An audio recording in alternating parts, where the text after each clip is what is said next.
The Tenderloin had this amazing music scene, entertainment scene, jazz scene. Everything was happening here, and yet when people wrote their histories, the famous books, the Tenderloin wasn't in the index. So many things that really put us on the national map, but no one knew about. So I thought, we need to have a museum. At the Tenderloin Museum, we have a permanent collection about the history of the neighborhood.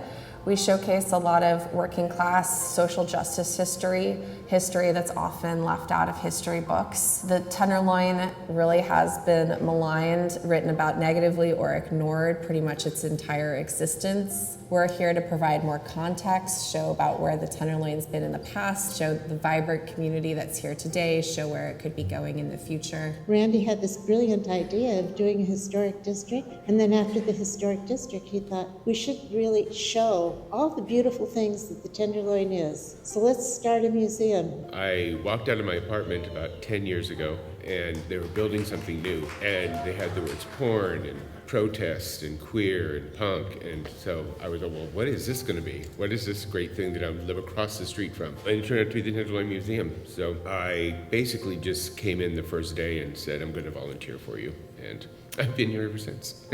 Just from going from being a volunteer here to being on the board and helping make decisions about this place makes it really feel like home to me. I love the Tenderloin Museum because it really teaches everyone about this kind of maligned area in town and how it's more than the sum of its parts. It's a beautiful community with beautiful people, and it just shines a light on this area that needs to be shown on. Tenderloin staff is a group of humanitarians that I truly believe in. Tenderloin also has addressed so many issues pertaining to other walks of life in a positive way. So I'm thankful for being a part of the Tenderloin. I feel like I'm coming among friends and family, mostly family. We have weekly public programming that's at the intersection of art, history, and community, and we've become known as specializing in historically inspired arts programs. We produced a play about the Compton's Cafeteria Riot in 2018, and the Compton's Cafeteria Riot is one of the first known instances of queer militant resistance to police harassment in U.S. history. It was a trans-led riot that happened at the corner of Turk and Taylor in the Tenderloin in 1966. Promoting this historical event through programming, exhibitions, and our play has really become a cornerstone of the Tenderloin Museum. And we're about to open a second storefront on Larkin Street where we can produce the play year-round. And it's going to run every Friday and Saturday night starting in April of this year, 2025. I love the Tenderloin Museum because they bring history to life for me. Learning about the Compton's Cafeteria riots, not just from a story or seeing the movie, but actually being here in person with Susan Stryker and the folks of the Tenderloin Museum brought it all the way home for me. The way the residents came together to fight big development and to restore the historic part of Tenderloin, the women's movement, the LGBTQ movement, everything happened in Tenderloin. Without Tenderloin, there is no San Francisco. There's this new movement I felt in the last year or so where the arts are coming back to San Francisco, and the Tenderloin Museum is part of that. You know, I've been coming and doing things with the Tenderloin Museum for 10 years, and I continue. You know, I'm here every week in the Tenderloin. So it's important to me to keep the history of the Tenderloin alive and the community and the activities that I see that are so beautifully covered by the Tenderloin Museum. With the Tenderloin Museum, I started off as a person that was working in the Compton's Cafeteria Riot. I play one of the characters that initiates the riot, and we bring that history to life. We have been community partners with the Tenderloin Museum since its inception, and I love it because it's just such a wonderful place, a community haven, and it celebrates a rich, diverse, and very, very interesting history. What I love about the Tenderloin Museum is that it's focused on our neighborhood, it's focused on the history and the contemporary of all the beautiful arts interventions, people interventions, radical movements, underground movements, and everything in between, which really is a special way to celebrate this neighborhood. It's probably one of the only museums that I know that really is at its core wanting to meet the community. And without that, I feel like it would be impossible for us to tell the story of the historical references of this neighborhood, and then also show the importance of the people that live and exist or have existed in this community here as well. Even if you're brand new to this community, come in here and learn what this community is. Because the media might tell you one thing, come here and find out what the real meaning of this neighborhood, what our real history is, the struggles that we have and the struggles that we don't have. I asked every one of them, does your community have a museum? They said, no, but we have a museum. And we're very proud of this place being here. Can't believe it's been 10 years. Here's for 10 and 10 and 10 more. Promoting this history can not only help foster a positive sense of identity for those that live here, it can also change people's perceptions. And we have a chance to really increase our impact tremendously by expanding the museum. So we are tripling the size of the museum. We are going to be able to significantly expand our permanent collection, include a lot more diversity, community voices, oral histories, and it's really an opportunity to get to listen to 10 years of feedback from our community about the museum and to meaningfully incorporate their suggestions. And we're very excited to have San Francisco's first ever neon gallery here at the museum.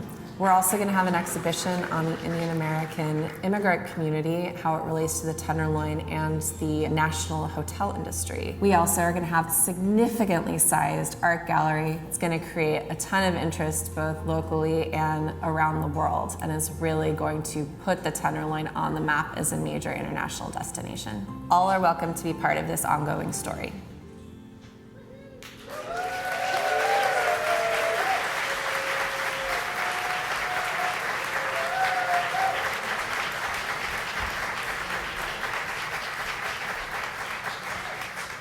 Hello, welcome to the Great American Music Hall. Thank you all so much for being here. My name is Alex Spoto. I was briefly in that video and came out of the screen to say a few more words about tonight's program. I'm the program director at the Tenderloin Museum, and I've worked there off and on since 2017. And when I came back full time in the kind of middle of pandemic lockdown, one of the first programs I worked on was a program not unlike this, where we had a bunch of people interviewed who shared their memories and experiences about this bar on Geary called the Blue Lamp. And it was, as far as virtual programs go, lovely. And Mr. Lucky was the one who told me, Blue Lamp is fine, but you gotta check, the Club181 is the place you gotta do one of these programs on. And I, set me off down a rabbit hole.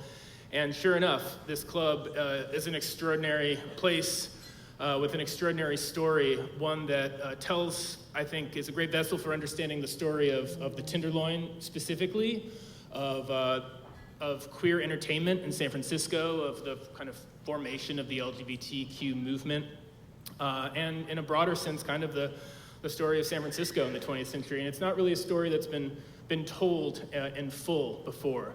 So many years later, now here we are at the Great American, and it's possible thanks to a grant we received from the California Cultural and Historical Endowment, the Museum Grant Program, which has funded, thank you, yes, let's clap for cultural and historical endowments. And that has funded our Sounds of the Tenderloin program series, which animates the Tenderloin's undersung cultural history through live music. So a great way to have the incredible performers we have to provide the entertainment tonight, as well as the history. I will introduce our host, Michael Flanagan. So when I went down that rabbit hole, one of the few people that had taken a stab at telling the 181 story was Michael Flanagan, who's a librarian and historian and writer who had written a piece for the Bay Area Reporter. And we've been in touch for a few years now and have kind of fomented this program that you'll see here tonight. In many ways, the Club 181, it's an epic place and bar, something of myth. And I like to think that Michael's going to be our Virgil for the evening. So without further ado, Michael Flanagan.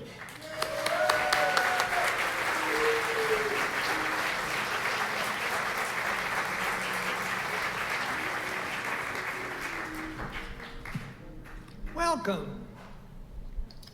Good evening. This is a celebration of Club 181 Live, and we're here tonight to remember the incredible nightclub that lasted 4 decades at 181 Eddy. My thanks to the Tenderloin Museum for organizing this event, and to DJ Miles Cooper for spinning for us tonight. As Alex was saying, I'm a history and entertainment writer for the Bay Area Reporter. And what we're going to do tonight is to remember 181 Eddy through presentations, videos, and performances. Let's start with a little history. First slide. The 181 Club wasn't the first nightclub at 181 Eddy. That first nightclub was Club Follies, which opened on March 6, 1936. Next. Next slide, please. Oops, we're a bit ahead. This is Billy Richards, who was the first female impersonator who performed at 181 Eddy on the opening night of Club Follies. Next. And this is the first raid that happened at 181 Eddy. Raids were common in this era, as it was not long after Prohibition. The first raid happened on October 1937 for selling liquor after hours. Next. The Lashio Club was the next club here, and it was around from 1945 to 1954. And the Lashio was also fined for serving liquor after hours in 1949. Oops, back one, there we go. Now we enter the Lynne Carter era. Carter began performing at the Beige Room and Ann's 440 in North Beach in 1941, and he had begun performing in Cleveland in 1947 when returning from the Navy in World War II. He does go by he, him pronouns because he was billed as Mr. Lynne Carter. Next. Okay. So Lynne Carter, together with Angela DiSpirito and Norma Clayton from Ann's 440, applied for a liquor license for the 181 Club in 1954. The application was protested by Police Chief Michael Gaffey because Ann's 440 was, as this article says, frequented by lesbian homosexuals.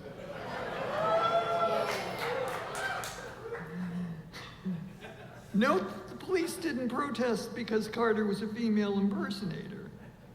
Next. The police chief lost his protest, and the 181 Club opened the same month in August 1954. This is an ad from October of that year. Next. Next, please. Okay, it was a difficult time to open a new business, catering to an LGBTQ audience, and I know that's an anachronistic term for this time, but I'm using it anyway. In 1953, Eisenhower signed an executive order which declared sexual perversion a security risk and led to the firing of over 5,000 workers. This was after McCarthy and the Red Scare, and it began the Lavender Scare. Next. Likewise, in San Francisco, a sex panic was in full swing by the summer of 1954, with arrests and police harassment. Next. This led to bar raids, including a raid on the lesbian bar, Tommy's Place in North Beach, within a month of Club 181 opening. Next. Through this all, 181 was never raided while Lynne Carter was there. Carter left the club in 1955 for a run at the Mocambo in LA. The women from Ann's 40 also left at that time. And this is from the Jewel Box Review, and it's in Jet Magazine. Carter appeared in Jet Magazine several times. And of course, you've got Red Fox looking around the corner. I would like now to welcome to the stage the Reverend Dr. Megan Rohrer, an author and activist, to discuss the transgender variant legacy in local vaudeville.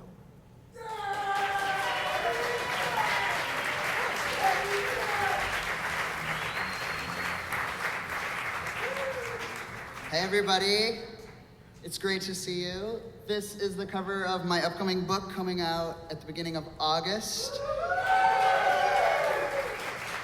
with a beautiful photo from the 181 Club on the cover. Yes, you can pre-order it now, commercial over. But what I want to tell you is that the way I'm going to tell you the history of trans art in this area is going to be a counter-narrative to the lying liars who say that trans and gender nonconformity and fabulous gender play didn't exist before. But I'm also, if I err on the side of telling any lies, I'm only doing it to inspire you to tell the stories better so we can record them, and to make sure that we're not just telling an all-white story. So the first thing you need to know is that you are sitting in the traditional lands of the Ramaytush Ohlone, and that the Berdashe dancing and trans two-spiritedness predates all of the names for this space that were spoken in English. The photo on the left is the colonizing racist version of that story. The photo on the right comes from the Bay Area American Indian two-spirit powwow that happens annually, and the ways that they tell their beautiful story in a liberative fashion. Next slide is of Mei Lan Fang, whose name you should all know because Mei Lan Fang was so famous that the Chronicle did a story every single day for an entire month before they arrived in San Francisco. And the story I'm telling you is really going to focus on the artists that performed on Eddy Street. So Mei Lan Fang is a third-generation female impersonator, and their child was a female impersonator. At the time that they were performing, they came here in 1930. They were the richest, highest paid artist in the world. And they were fabulous. You can still get their commemorative stamps in China if you can afford them. They're very expensive on eBay. Also, in San Francisco was the Japanese Americans who were doing female impersonation, which you can see on the next slide. Many of whom we don't have their names recorded, because why would we do that? Aside from being less racist. But the San Francisco Chronicle regularly advertised and celebrated the art and the dance, but it's not until Kenji, who performed in 1936 on Van Ness at the Masonic, that we have the first recorded name of a female impersonator who is performing not only kabuki, but all kinds of dance. The next slide that you'll see is one of my favorites. It's one of the first known locations that featured regular gender-conforming art, if you'll call it that. There was a Standard Dime Museum on Market Street, right next door to that Walgreens where Banko Brown was murdered. And in the Standard Dime Museum, for a dime, you could go any day of the week and see a bearded lady in a racist style, sort of like if you go to a Ripley's Believe It or Not. But on other days, you might be able to stand on Market Street and watch a circus parade go by. Unfortunately, they photographed the elephants and not the bearded ladies. But I hope you imagined them marching well before our Pride Parade took those same streets. On the right in this photo in 1928 is a former bearded lady who was able to get electrolysis to remove her beard on Geary Street, just like many of our trans friends. Next up, we have some of the most famous gender nonconforming artists in plays in San Francisco. Ada Isaacs Menken, who is on the left, was world famous in part because when women played male parts, it was sexy. She would play a play where a man would ride on horseback and at the very last scene in the play come out naked, which was much more exciting when Ada did it than the men who normally played. But you should know that when she was in plays, she had to very often hide the fact that she was Creole and from New Orleans. And it was the fact that she was able to pass as white, that she was able to be famous and playing in so many spaces at a time when folk weren't allowed. On the right is our own Lotta Crabtree. It's just a few days after that 1906 earthquake. You remember that fountain? Lotta, because she had so much power and privilege, could wear clothing of the opposite sex despite the fact that it was illegal. The same time that female impersonators and male impersonators could only do it on the stage, Lotta Crabtree could walk around and hang out with the police chief and smoke cigars, which apparently is the true sign of being a man. The next slide is of one of my favorite examples about how much harder trans people have to work just to get their art made possible in the world. This is a play that took place at the Baldwin, which was inside where the Flood building is. We'll call it Market and Eddy, even though the entrance was on Ellis Street. Neil Burgess wrote this play, County Fair, and in 1891 revolutionized the theater community by making treadmills that horses could run at full speed in. And he fulfilled the trope of a man dressed as a woman in a play being very famous and rich because they were ugly and a widow and non-sexual. It took a year for theaters to build the treadmill, so it didn't tour very often. But such is the plague of trying to make trans and gender non-conforming art. The next one you might recognize, not as a play that you might have seen in 1894, because none of y'all are people who have been around since then, also at the Baldwin Theater. But if you are dyslexic, you might have already noticed the name of our favorite, longest-lasting drag space. Charlie's Aunt was so popular that it was played by over 200 different individuals who all became remarkably famous enough to sell their photos all over the world. And the silent film version was played by Sid Chaplin, Charlie Chaplin's stepbrother. Richard Harlow and Bessie Bonehill, who are in our next slide, also played at the Baldwin Theater in 1895 in a play called 1492. A fun play because there was both a female impersonator and a male impersonator. Plays were a great place to dress in drag, as Shakespeare taught us. But we also have a history of vaudeville in San Francisco.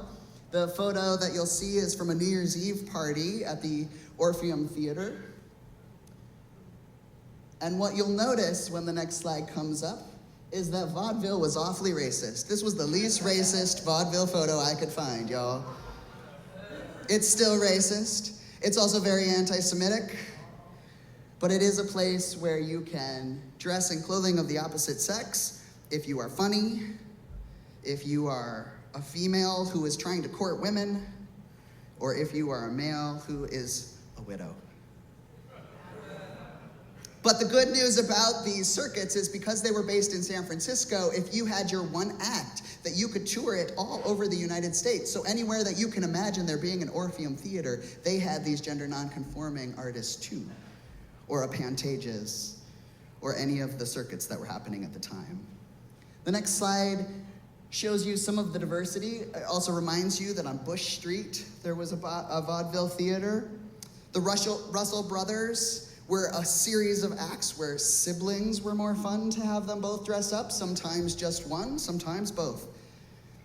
At the 10-year anniversary of the Orpheum, they had several folk dressed up, including Alexander Tashianow, who is a good example of a Russian immigrant, people who would become famous in their country and travel to the United States for vaudeville fame. The next slide, we show a couple of the male impersonators and the different varieties that they were. On the far left, Annie Hindle, who identified as he in their second and third marriage, where the priests swear they didn't know. very famous, famous enough to go all over the world. Kitty Donner was one person who was able to break that rule of only being dressed inside the vaudeville stage. They leave and famously go to a men's fashion show. I like to imagine it at Macy's. You can pick the store you want to imagine it's at, because they always were thought to be better tailored than the real men. And they often sold their own hats and bags. Seymour and Jeanette, who are the next photo, first played in 1923 at the Pantages Theater in a show called Plantation Days that was an all-black performers. But I like to remind you that maybe in 1923, they had to be a part of Plantation Days, but in 1928, they came back as headliners. May Diggs, on the right, who was also a part of the Cotton Club, is our reminder that so much of our black, female, male impersonators were able to come to us because of the Harlem Renaissance. And without it, we would not have had the full diversity of gender nonconforming art that we do now. Of course, there was Mona for 40s, where there were both male impersonators and the coolest of all kinds, butch lesbians. Next slide, please. Oh, sorry, I forgot this one. This is 1906 on Eddy Street. That round building right there, that is the Tivoli Opera House. So much of what becomes possible for people to move in and have housing is possible because other things got destroyed, but it did interrupt the art for a bit. Next slide. Finocchio's also comes to Eddy Street in the Tivoli as its first home, moving obviously down to Broadway. The thing that I want you to notice in this picture, if you have imagined Finocchio's being a mostly white cast, is that because they wanted the shows to be in the language of the tourists that came to San Francisco, there was a mighty amount of diversity, included David de Alba, who would sing Cuban folk songs. Next slide. And here's where we have Club 44, where we know the amazing Gladys Bentley came to be and to perform. But I also want to point out Mickey Mercer, who was also a part of the Jewel Box Review. Do you see the dog in the bottom? This is a dog sired by Lassie. And Mickey was very proud because Lassie was a male dog that played a girl.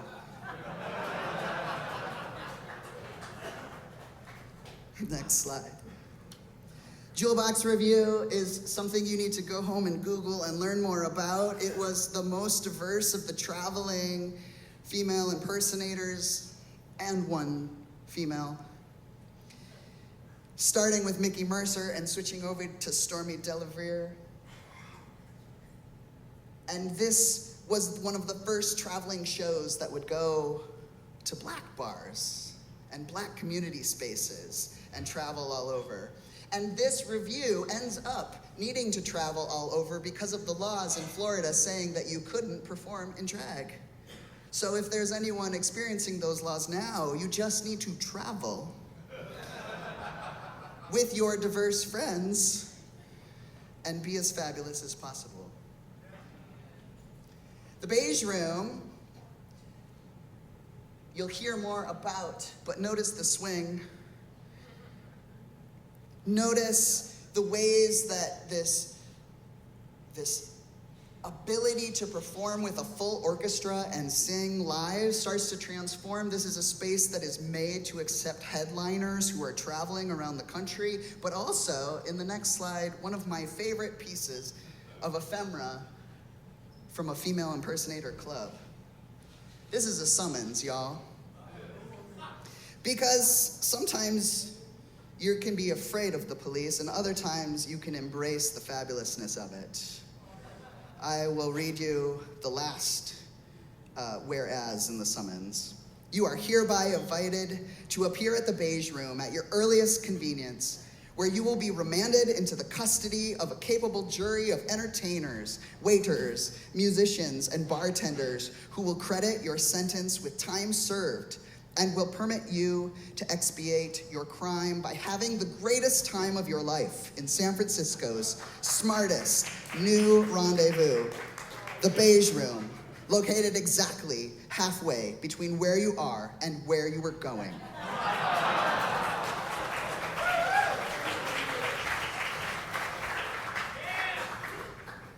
And then, of course, with someone like Lynne Carter performing at all of these spaces, they come together for the first partially owned club by a female performer, the 181 Club.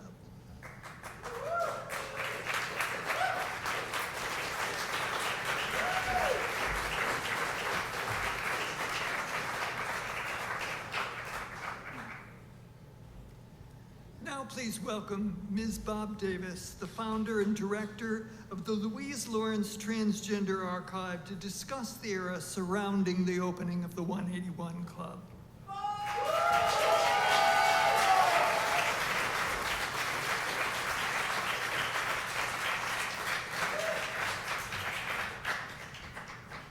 I must say, I never knew history could be so entertaining until I heard the two people who came before me. What a thrill. Oh, look there. I didn't know that was coming. Go to my first slide. In 2017, Michael Flanagan, tonight's Master of Ceremonies, wrote in the San Francisco Bay Area Reporter that Lynne Carter was, quote, the person who brought Club 181 into the gay world. Lynne Carter was an extremely skilled professional female impersonator who made his living performing carefully crafted impressions of famous women. Critics praised his admirable talent and fidelity to the women he impersonated. Lynne was at home performing for any audience. His risque nightclub act was full of double entendre, innuendo, and impersonations that were sometimes satiric. But when he starred with the Jewel Box Revue, a touring company of 25 female impersonators and one drag king MC, he performed wholesome material appropriate for audiences from Fort Worth and Milwaukee to Boise, Louisville, and Canada. In 1957, Fiesta Records released a live recording of Lynne's nightclub act called She's a He. Oh, there's the Jewel Box. We're one ahead next. There. Now, to give you a sample of Lynne's talent, let's hear the opening number from the recording. Maestro? Meet and greet Mr. Lynne Carter. Oh, thank you so much. You know, I know what you're expecting, Arms. You expect me to get dirty right away, but you keep the record spinning because, I'm gonna rip it off the wall later on. You wait, you catch up with me. I'll tell you, we're gonna rip it off the wall. You wait.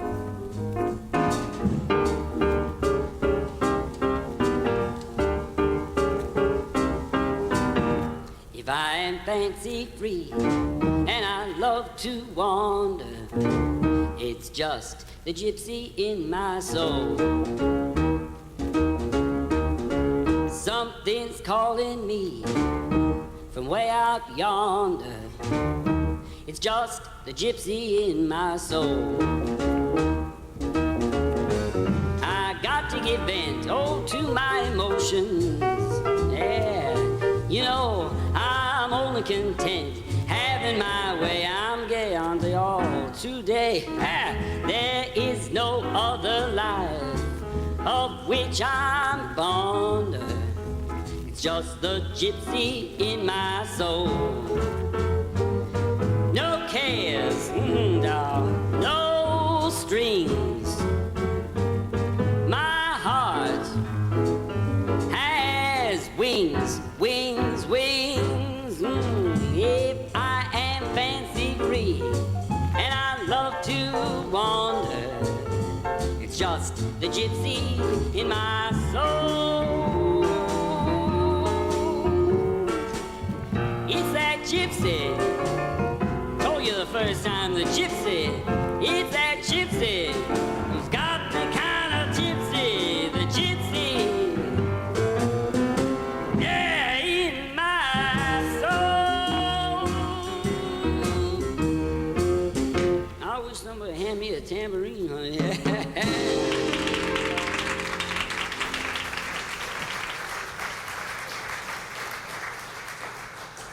Now let's go back to the top of that. There's an awful lot of stuff I want to unpack that happens in the first minute. In the first chorus, Lynne adds an extra line. The original words of the song go, I got to give in to my emotions, I'm only content having my way. But Lynne adds a third line. I got to give in to my emotions, I'm only content having my way. I'm gay, aren't they all today? Now that's a pretty bold statement coming out as gay on a recording during the Lavender Scare of the 1950s and 60s. That's when the US government was in a moral panic, firing homosexuals wholesale as part of the anti-communist Red Scare somehow. Does any of this sound familiar? And what about the MC's introduction? Meet and greet Mr. Lynne Carter. Let's look at that Mr. The Jewel Box Revue performed for mainstream audiences. They used male pronouns to refer to their female impersonators and female pronouns to refer to their male impersonators. Here's Lynne. Mr. Lynne Carter on the left, and Mr. Stormy Delvieri, my French is terrible, on the right. Notice, Stormy's on a higher step, too. That's purposeful. How the performers addressed themselves backstage was probably a different matter. But on stage and in public, pronouns were about biology, not identity.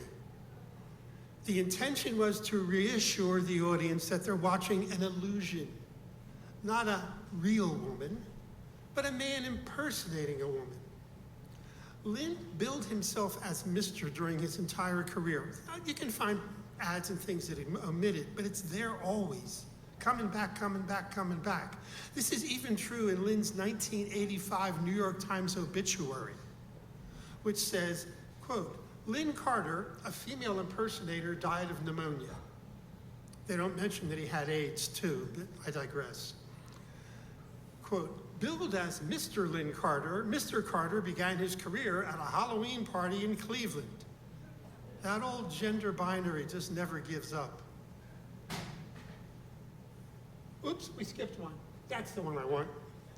Now, even though my general rule is to respect the people I write about by using pronouns they would recognize, it's difficult for me to call anyone he all the time, who looks obviously has put so much time, effort, and expense into looking so beautifully feminine. So please, forgive me for bouncing back and forth between male and female pronouns during this talk. That's much the way Lynne lived his life.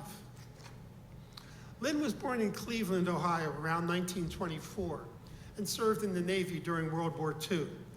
After his discharge, he worked as a florist in Cleveland. He started performing as a dancer, but in 1947, he went to a Halloween party dressed as Hildegard. Hildegard was a popular cabaret star. Walter Winchell called her the incomparable Hildegard, and First Lady Eleanor Roosevelt dubbed her the First Lady of the Supper Clubs. This is her signature pose. And here's a photo of Lynne impersonating Hildegard years later, next, in a Dior gown. Lynne's Halloween impersonation of Hildegard was flawless. He won $100 and a bottle of champagne. After the contest, Lynne remembers, quote, I was offered a job at this little club there in Cleveland. I didn't have anything else going. The kids I was with said, take it, you're crazy.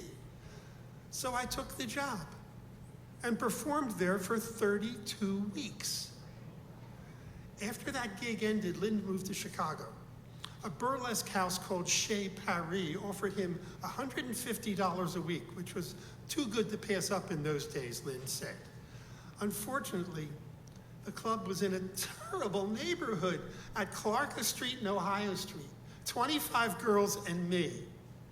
It was a strip joint, and I was the only boy in the show. I thought, oh God, when I get out on stage, they're going to throw beer bottles at me. Fortunately, that didn't happen. Instead, Lynne got her first big show business break while performing at the sleazy night Chicago strip joint. One night, black jazz singer and comedian Pearl Bailey was in the audience, and Lynne sang one of her songs, Gesundheit. As Lynne put it, she flipped. I didn't mean to impersonate her, but when you listen to the record, you learn to imitate the record. Pearl Bailey became a big fan. She said, when I hear Lynne singing, it's like listening to a playback of my own voice. She took Lynne under her wing. She gave him advice, copies of her arrangements, and gowns he could wear on stage to perform. Other stars gave Lynne gowns also. Years later, Josephine Baker, the Black American-French actress and singer, gave Lynne, now depending on which source you read, either 2 or 3 taxi cabs full of gowns. Some were Dior and some were Balenciaga. She also tutored him in French. Lynne didn't change his makeup when impersonating black women. He never used blackface. Quite the opposite. He impersonated Pearl Bailey wearing a blonde wig. Hildegard, Josephine Baker, Pearl Bailey weren't Lynne's only impersonations. His roster includes many famous stars of yesteryear. And even if you don't recognize all the names, I bet you're going to recognize some of them. Carol Channing, Betty Davis, Marlene Dietrich, Fanny Brice, Phyllis Diller, Hermione Gingold, Eartha Kitt, Ethel Merman, Barbara Streisand, Kay Thompson, and of course, Mae West.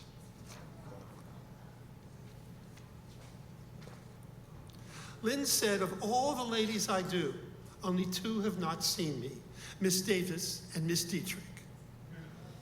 Miss Dietrich does not have much of a sense of humor, unfortunately. Or perhaps Miss Dietrich knew that Lynne played her as a lush, drunk on stage, singing, falling off stage again, never wanted to, what am I to do? I can't help it.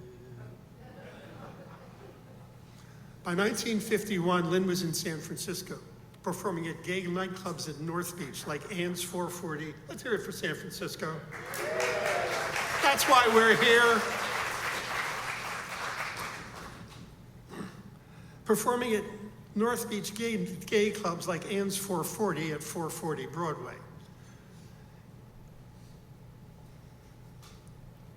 Ann's was successor to Mona's 440, San Francisco's oldest lesbian bar, opened in 1936.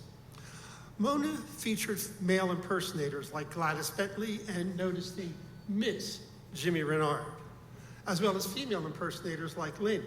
Next, please. Lynne also performed at the Beige Room, which, unlike the tourist-oriented Finocchios, was was frequented by the local queer community. Next. Here's a card for Lynne's act, Lynne Carter and the Four Cartiers. That's a reference to the French jewelry manufacturer. A review in Billboard magazine from about 10 years later called the act, quote, a frank carbon copy of Kay Thompson and the Williams Brothers, an effort that Carter calls a tribute to a great artist. Carter gives a clever female impersonation. The optical illusion is down pat. Carter resembles Miss Thompson, complete with the short blonde wig, slacks, flaring kerchief, and the mannerisms. Offering a frank impression with avoidance of any material approaching anything smutty, end quote.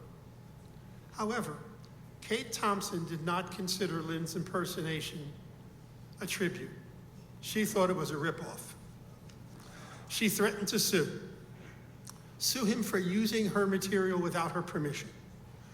Fortunately, they settled out of court.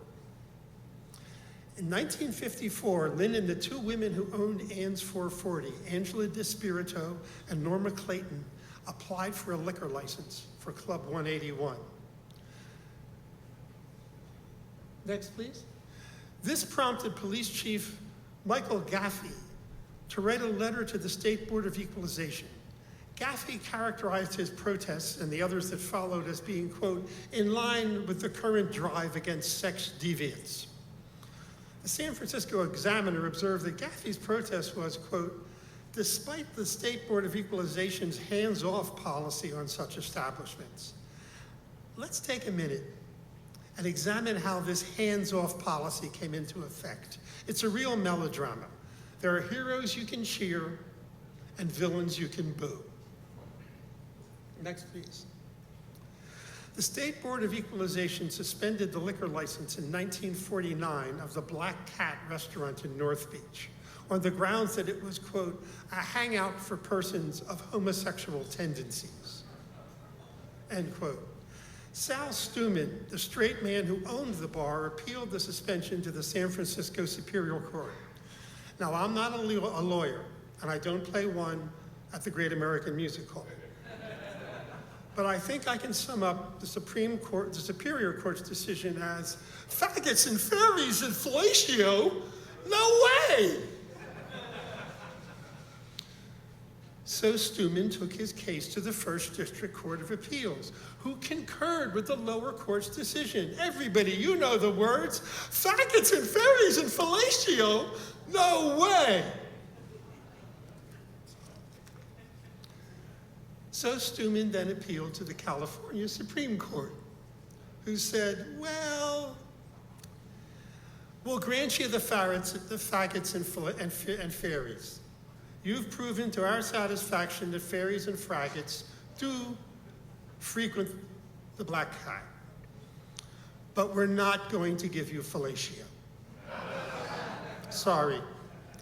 You haven't proven that there is, quote, illegal or immoral conduct on the premises.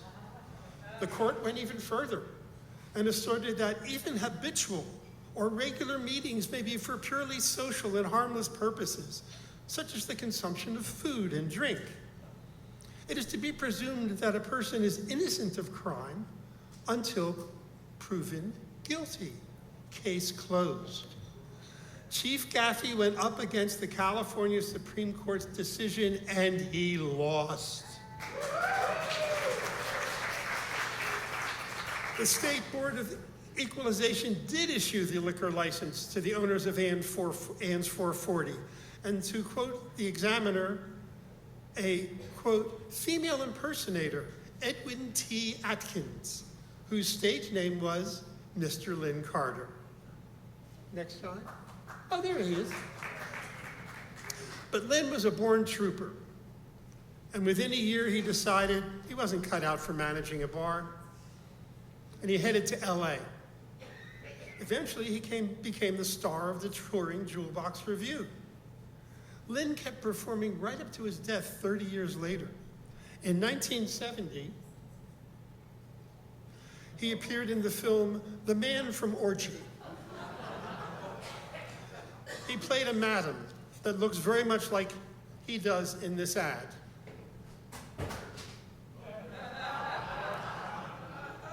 And he acts like he's doing his Betty Davis impersonation. You can see this on YouTube. And there's one of his comedy routines from a nightclub there.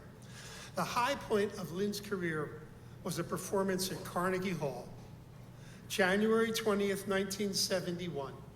The evening was billed as, It's Lynne Carter at Carnegie Hall. Lynne impersonated the women he'd made a career out of emulating on the same stage that was trod by Peter Ilyich Tchaikovsky, George Gershwin, Billie Holiday, and later, the Beatles. He opened his act with British actress Hermione Gingold discussing Disney for adults. Next, Lynne brought out his Phyllis Diller.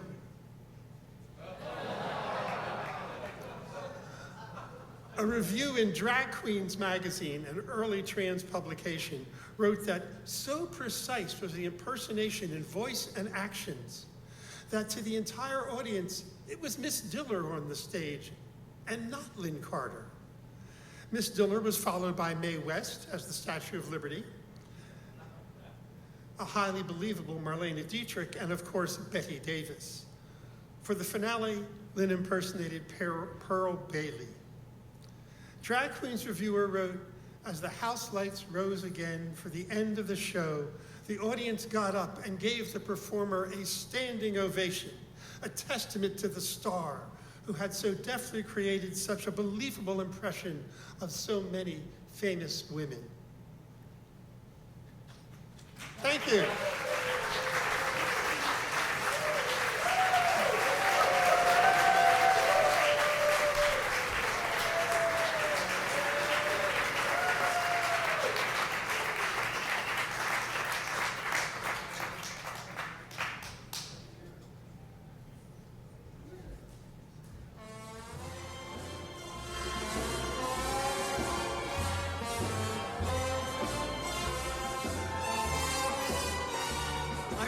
I'm not going to strip.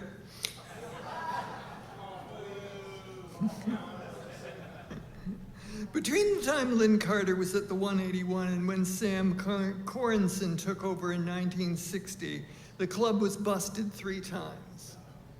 In 1956, next slide. In 1957, next slide.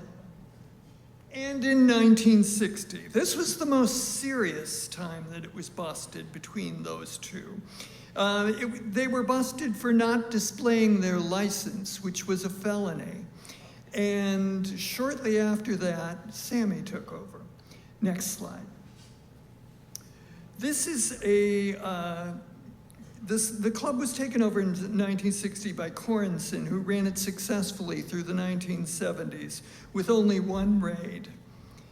This is a column from Billboard magazine, and it's entitled Carnival Confab. It's on carnival workers, and it's announcing that Corenson, a former carnival owner and past president of the Show Folks of America, was taking over as the manager of the club. There is a history of LGBTQ people from this era working in circuses, including Barbette, who performed as an aerialist while in drag, Stormy de la Vere, who rode jumping horses, and our own Vicky Marlene, who was the alligator woman in a sideshow. Next slide. Sammy was quite a character. This Herb Cain column mentions that in 1959 he was working at the Moulin Rouge on Broadway, and then he married Evelyn West, a local stripper. Next. In 1961, he had jazz acts at the 181, and the Billy Harris jazz band performed there for about 3 years. Next. And in 1966, he ran dance competitions at the club. The swim dance competition had an ad in the Chronicle. Next. And then in 1968, the club was raided. Next. The Chronicle article mentions that some of those arrested were homosexuals in drag, with scare quotes, and then helpfully explains to the audience that that means wearing women's clothing. Now we're going to watch a short clip of the late Felicia Flames talking about the 181 Club.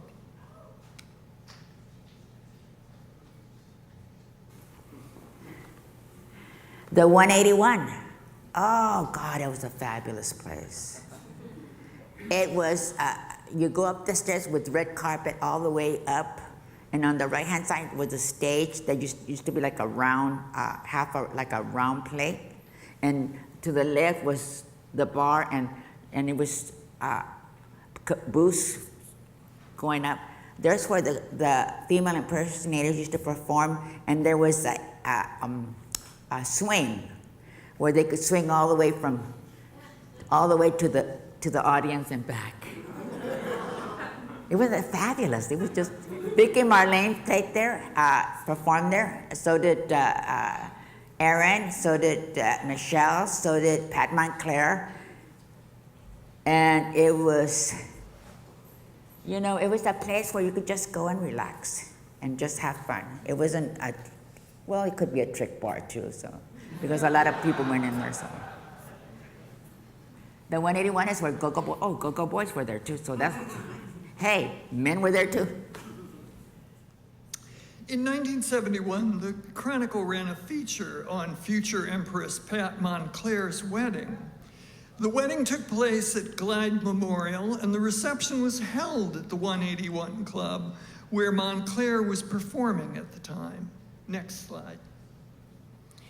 This is an August 1971 ad from the Bay Area Reporter for Showcase 71 at the 181 Club with Pat Montclair, Vicki Marlene, and Terry Taylor. Next. This color photo is of the cast. Montclair is the blonde in the front of the photo. Vicki is the redhead in the middle, and Terry is the brunette on the right. Terry was something of a comic, and she imitated Toady Fields, who was a well-known comic at the time. Next. And scandal of scandals. In December 1971, the cast of Showcase 71 was fired, although the Go-Go Boys did stay on. And Pat Montclair said, "It took the management 6 years to decide that I'm a bad act."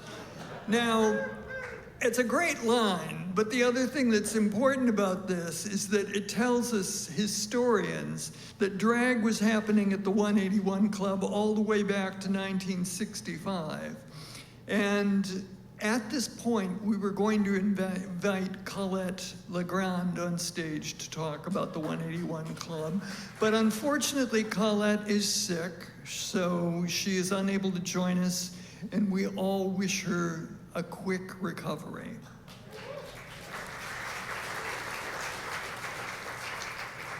Now we're going to watch a clip, an amazing clip, from an artist that I saw live a couple of times in the 70s and the 80s.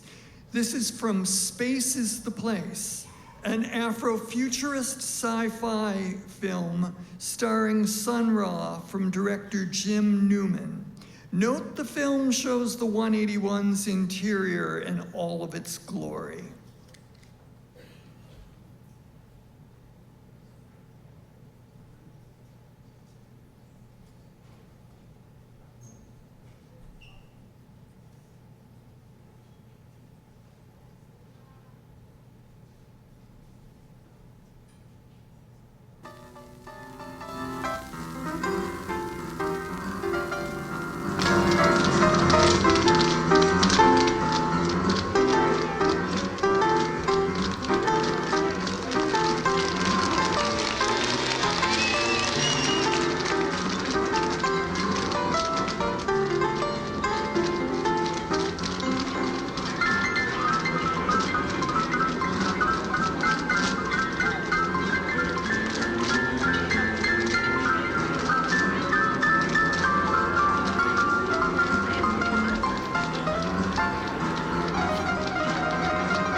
say, you're off to a good one. Yeah, another one like this, I can quit this job. Who is he? Maybe you don't know who that is? Yeah. Maybe that's the overseer. If he sees something he wants, he gets it. He'll be getting around to you soon. You can bet your tits on that. Well, that's all right.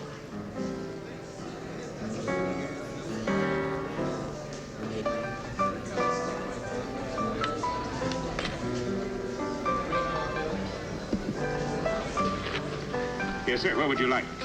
Sir. The piano player. Oh, isn't he great? I think he's just about the best I've ever heard. Best you ever heard, huh? Well, maybe not the best, but I think he sounds like shit. Now get him out of there and start the show. Yes, sir.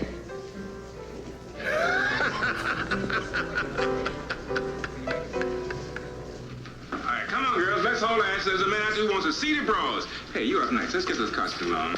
You know better than that. I'll see you about that later. All right, let's go. Everybody, come on, let's go.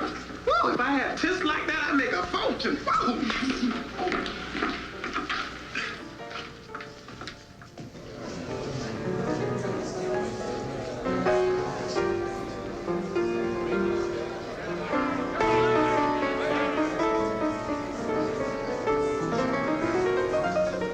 Ladies and gentlemen, let's hear it for the piano man, Sonny Ray.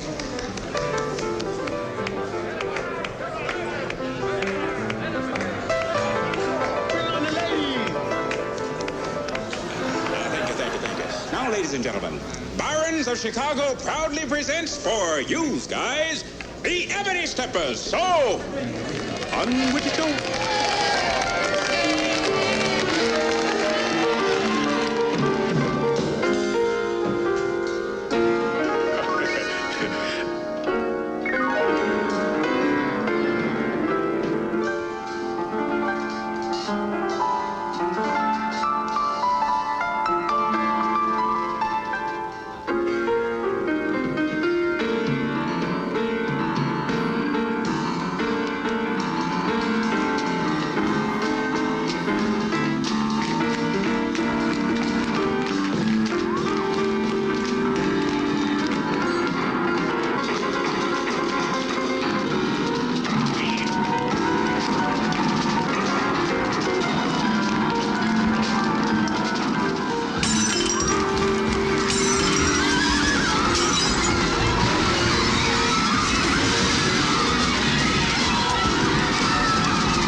I should have known you'd pull some shit like this.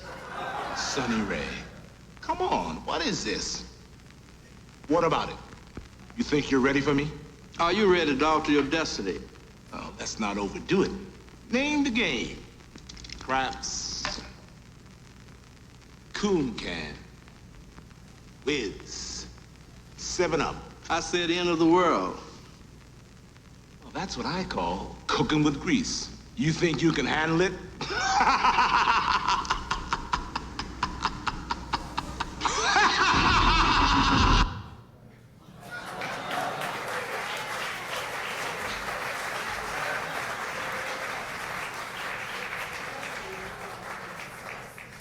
So the moral of the story is don't mess with Sun Ra. Okay, so in 1977, there we go. Yes, in 1977, 8 police officers were indicted for payoffs at bars, including the 181 Club. And the times that they were indicted for were between July of 1966 to 1974. So this was the period when Vicki Marlene and Pat Montclair were performing there, and also, surprisingly enough, during the raid in 1968, so somebody must have missed a payment. 8 police were dismissed from the force, but no one was prosecuted. Next. Okay, so in 1982, the same year that Greg Cruikshank and Kim Danders began renting out the club, which we all love and remember, Herb came in a column about the New Year's Eve party at the 181, where he identifies the club as a gay black disco. To talk about this era, please welcome back to the stage the Reverend Dr. Megan Rohrer.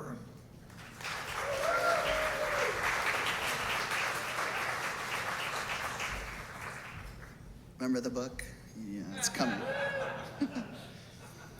Before we get full black gay disco, the easy answer to how did that happen is, of course. Why wouldn't it, right? But I want to point out that this time in the 70s and 80s is when we get the first mention of transsexuals performing at the 181 Club. As names and identity begin to evolve, people begin to kind of find their way. That starts to look like the naming as we currently know some of it to be.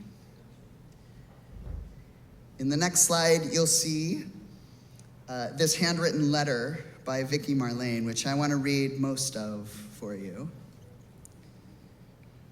It tells a good story about how this occurred. Dear Tom, well, to give you a little background on how I met Pat. Next slide. In 1969, the people who owned the Gilded Cage were where Charles Pierce worked. No, I never worked with him. Had a bar next door. Next slide. To the Frolic Room. Anybody go there? Okay, good. Frolic Room was where Pat worked. They brought the whole show I was in, next slide, from Flint, Michigan, to work in the bar. That lasted around a year, and most of the cast I was with left town. So I asked, next slide, Sammy, who was the manager. Now, quick aside from this letter, Sammy was the manager both of the Frolic Room and the 181 Club. And I think it's important for you to know, prior to managing these two bars, he owned a carnival. Which is exactly the right spirit you need to make things thrive. The obituary for him talks extensively about how he was mentoring people, not just booking people in the club.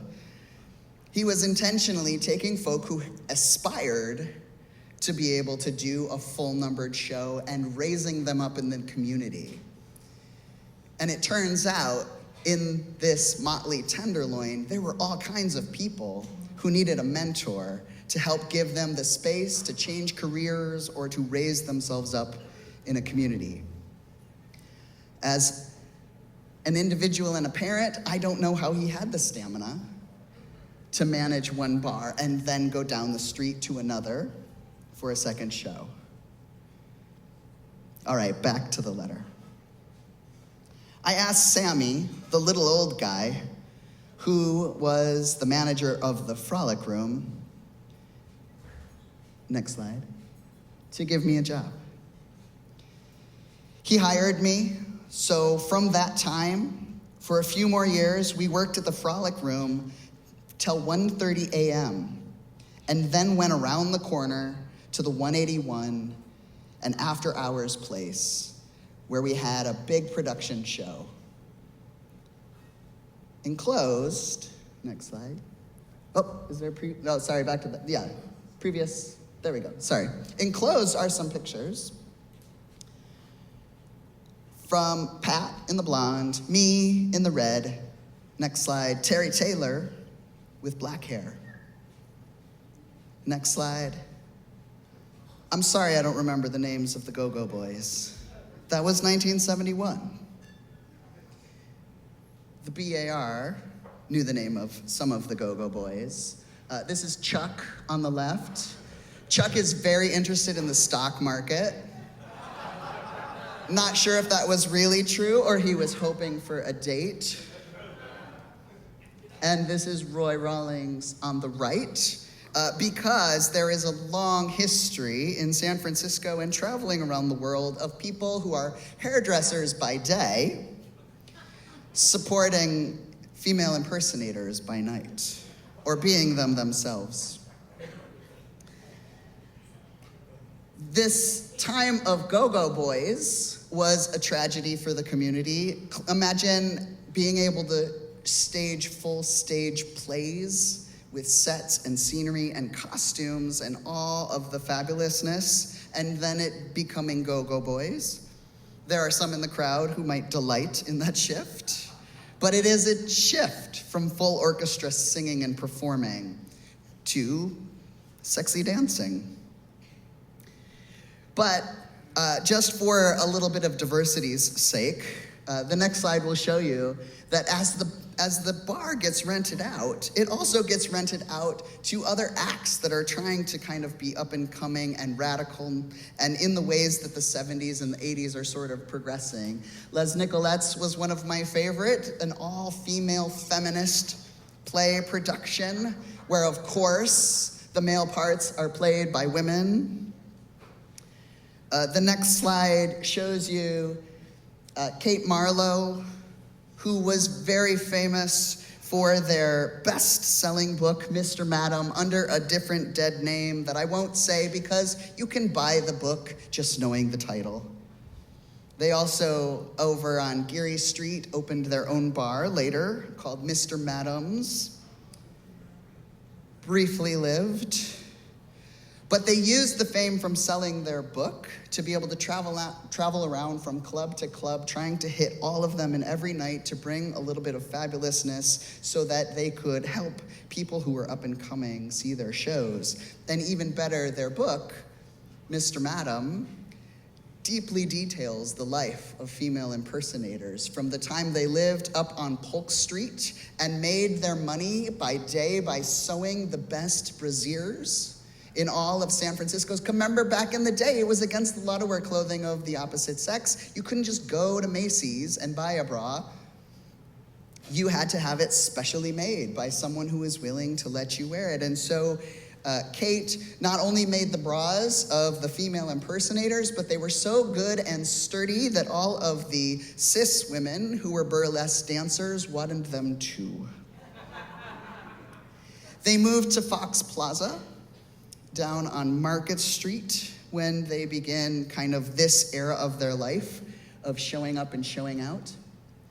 Laurie Shannon is fun to note, not only because they were performing regularly, but because there is an episode that you can find on YouTube where Laurie Shannon's fictional presence is revived from death by Archie Bunker. And she goes to the house, and they're so excited because Archie believes that he is a hero who saved the life of a frail woman, and he is a hero. And they come to try to learn what a female impersonator is, and they don't know. And Archie finally comes down the stairs, meets the woman that he saved, does not understand what a female impersonator is, and the scene ends with Laurie pulling the wig off and throwing it on the floor so they finally understand that underneath was a man impersonating a woman. And of course, with Archie Bunker's kind of machismo coming through, There's a long line of people heading to Hollywood and finding their way and making belovedness happen as they head to the screen to educate more people about what the life of gender non-conforming folk is like. Up next, we have some very rare photos. We don't have a lot of photos of our Black female impersonators and trans women who were performing in these clubs. We have this because Vicki Marlene's photographs are preserved at the Gay and Lesbian Historical Society. On the left is Carol and Steve and Vicki, and you can see they're sitting on those luxurious red stairs, performing in both spaces and making sure to preserve their history. And though we don't know much more about the story, it is important to note that without Vicki Marlene preserving these photos, we wouldn't have any trace at all. The next slide features Empress Frida. Did any of you get to hang out with Empress Frida? Empress Frida of the Imperial Court was the very first Black empress.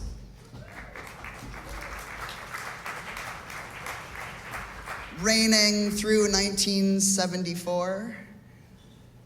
And just is representing for us the era of renting out the 181 Club to the Imperial Court to celebrate birthday parties and all of the amazingness that's happening with the Imperial Court.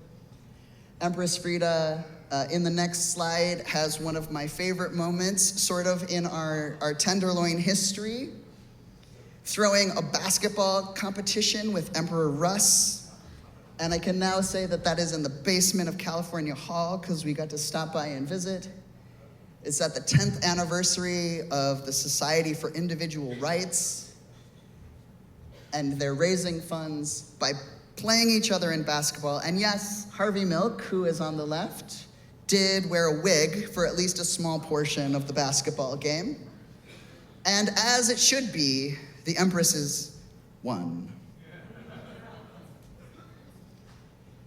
The fighting spirit of people who are willing to dress up and act out in a time when, number one, it's illegal, but number two, can bring joy and raise funds to the community, is hopefully something you are all very familiar with. This fighting spirit, some historians have called finding the glitter in the rubble.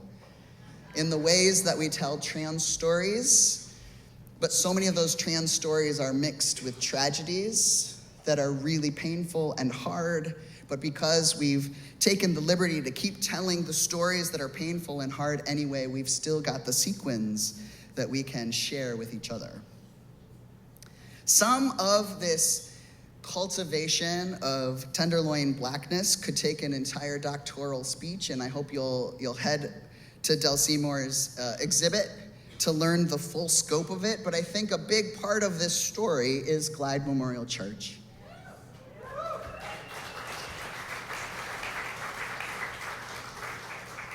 Glide was the home of the very first trans organization run by trans people, Conversion Our Goal. They hosted at least 2 different trans summits with the hope of changing the minds of therapists and educators and others who believed that being transsexual was wrong. And they did it by liberating their own community, creating spaces to provide peer-supported wellness and secretarial classes for those who wanted to be employed. But it was also a space of Black joy and Black liberation coming out through soulful music, using many of the same brass instruments and smooth jazz that you would find at the 181 Club. This mixture of Blackness in the Tenderloin, a space that is not afraid of transness, but declares that it is spiritual and can take up space, gives permission for these communities to mix and mingle, to be friends. And it was not always perfect. Remember the racist photos I showed you before. But it is one of our moments that we should continue to celebrate and lean into, particularly when communities get divided and pitted against each other, or worse, mayors cut the budget. Am I right? Next slide. Sir, of course, as this music scene begins to brew in the Tenderloin, decides that they're going to tell you why the queer community loves black soul music in a Vector article. I don't know if it needs explaining other than to say, what is good is good. Right? And what is fabulous is fabulous. Next slide. So Club181, as it begins to rent out space, finds a number of new and upcoming bands, some that are leaning towards the punkness that is going to come in the 90s, some that is kind of a collective jazz that allows people to have their first space, and others that are maybe the equivalent of when a housewife wants to put out an album.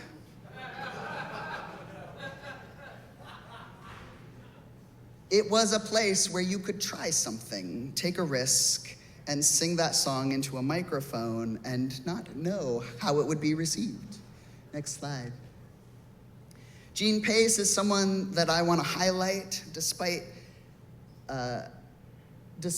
ways that you might imagine the story. Gene is a cis woman who is a proud Black woman who was advocating throughout the United States to ensure that Black people had their space and were able to claim their Blackness and declare that it was beautiful. She was a costume designer, so you can imagine why she'd hang out near the 181 Club. But she didn't want to be a costume designer, she wanted to be a jazz singer. And the 181 gave her a start enough to begin booking gigs in other parts of the country. Next slide.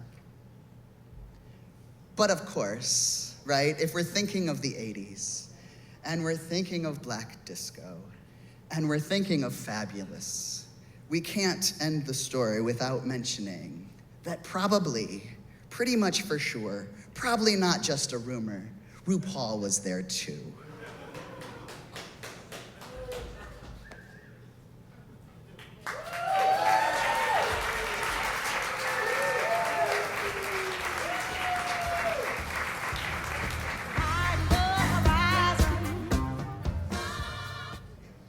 Okay, and now we get to the naked brunch era of the club. During this era, several performers appeared at the 181, including RuPaul, John Sex, Leo Ford, Carol Doda, and Arturo Galster as Patsy Cline. Now let's watch a video of Arturo at the 181 Club doing Jingle Bell Rock for a holiday party.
Now please join me in welcoming Leigh Crow, Kitten on the keys, and Ruby Vixen, whose performance is in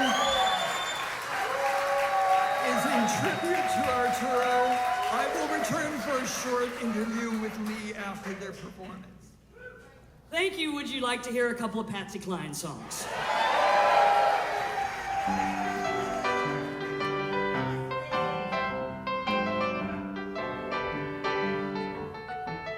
I go out walking after midnight, out in the moonlight, just like we used to do. I'm always walking after midnight, searching for you.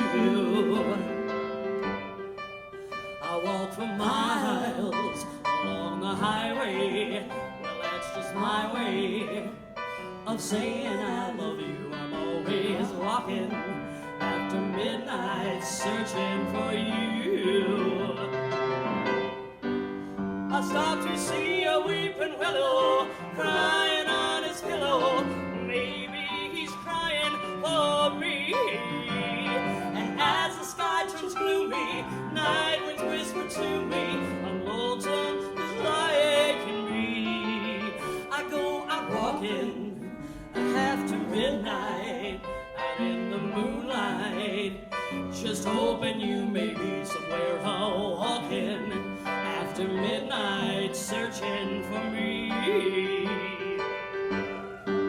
I stop to see a weeping willow crying on his pillow. Maybe he's crying for me.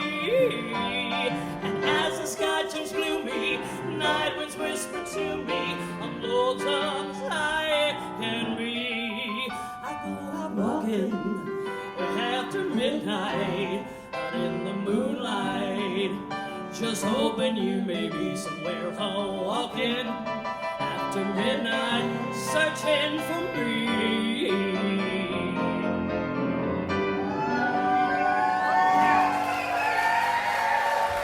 Thank you. I'd like to do one more that was one of Art's favorite. You know, Patsy sang a lot of sad country songs, which we love, but also she sang a lot of upbeat ones. And if you want to know the very filthy title that she used to call this song, you can meet me at the bar after and I'll tell you what it is. Worth it. 1, 2, ready, and...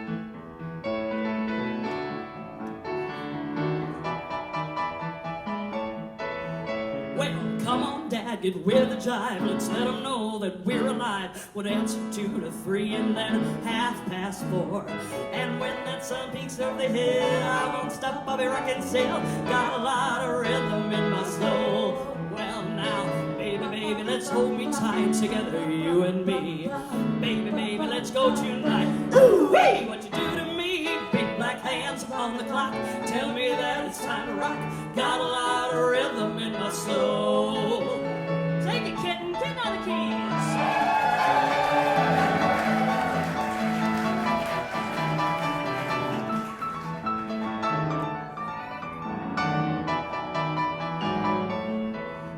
Well, Big Bad Pete with a crazy bop. The lights are low and the music's hot. Dance from 1 to 3 and then 4:30.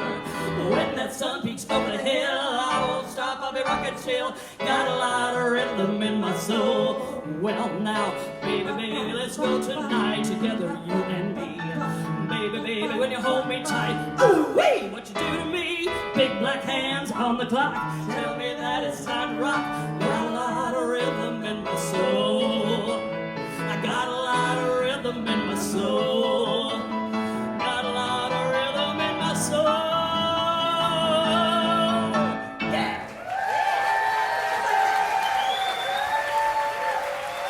Ruby Vixen, Kitten on the keys. Thank you so much for your help, ladies. Aren't they beautiful? Thank you. Thank you, guys. Thank you. So, Leigh, why don't you tell us how you met Arturo?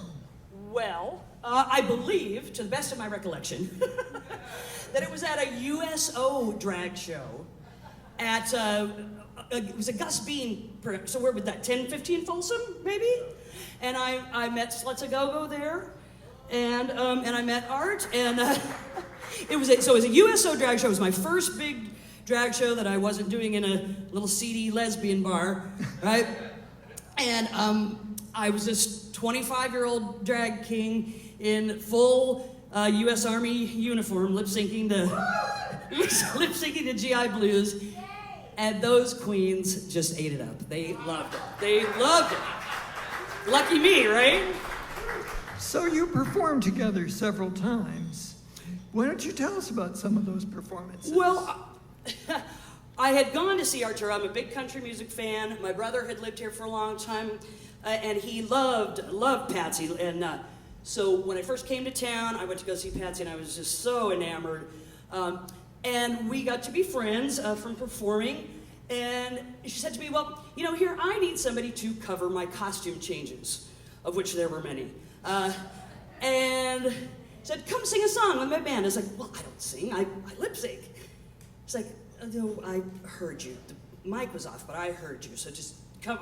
I said, no, come, do it. So she literally yanked me from lip syncing to play with her band and cover costume changes. And then we ended up doing duets, and we performed many, many times over the years. And then when Art went back to Japan, she bequeathed her band to me. So we and keep it working. So we became Elvis or Sylvis and the Straight White Males. And did a lot of shows, and when Art would come back, she would come and sit in with us, and we just had a long, really wonderful, varied performance, friendship, and career together, and I would definitely consider him a mentor and friend.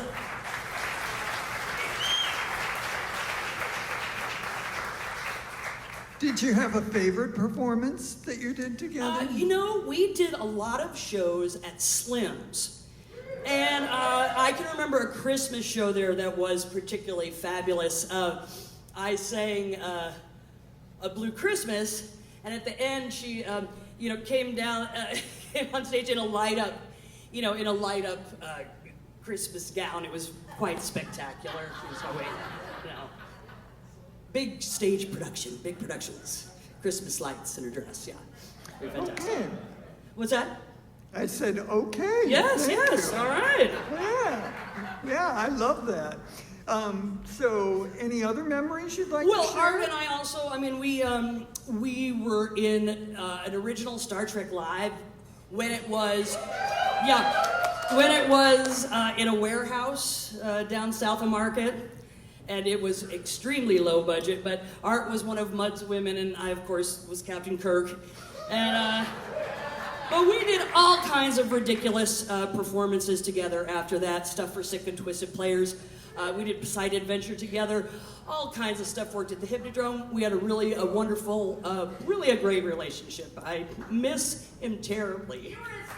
Oh yes, and if you don't know, I was his favorite. Let's give it up for Leigh Crow. Thank you, Michael. Live long and prosper.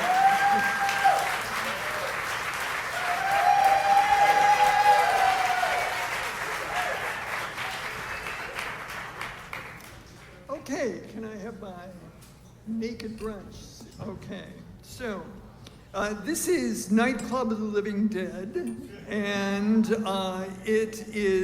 it's got Doris Fish and Tippy and Miss X, who were the main people in Sluts A Go-Go at its core.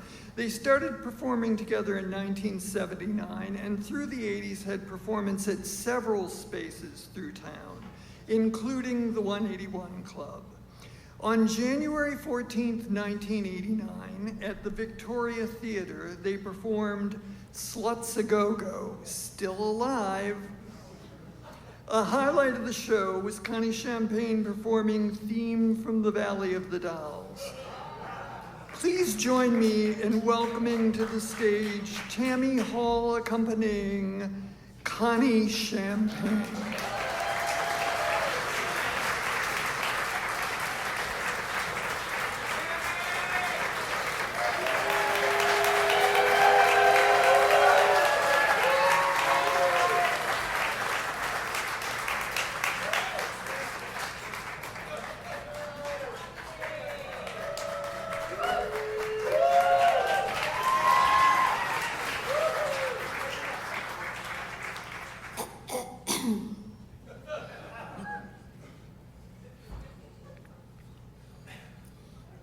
You've got to climb Mount Everest to reach the Valley of the Dolls. It's a brutal climb to reach that peak. You stand there, waiting for the rush of exhilaration you thought you'd feel. But it doesn't come. You're alone. And the feeling of loneliness is overpowering. I never meant to start that climb, yet unwittingly I took my first step the day I left Lawrenceville and headed for New York. Oh sure, I wanted a marriage like Mom and Dad's, but not yet. I wanted new faces, new situations, new problems. After all, Lawrenceville would be there forever.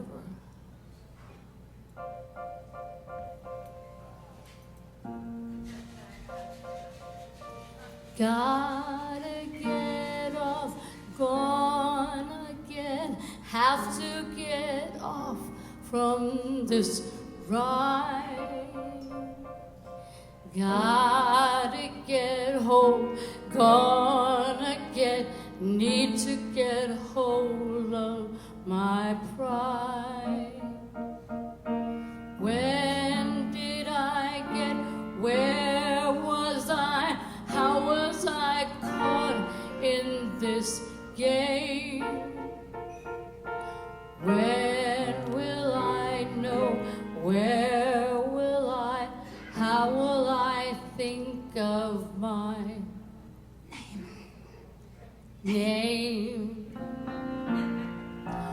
When did I stop feeling sure, feeling safe, and start wondering why? Wondering why? Is this a dream? Am I here? Where are you? What's in back of the sky? Why do we cry? Tell me, when will I know? How will I know? When will I know? Why?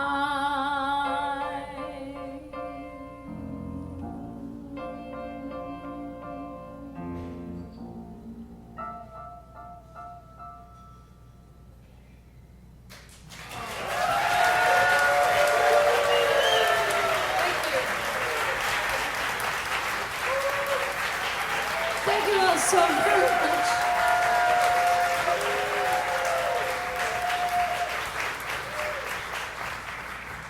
I just want to introduce to you my partner in crime. We've known each other since she was 19 years old, and gosh, I'm about 20, 21.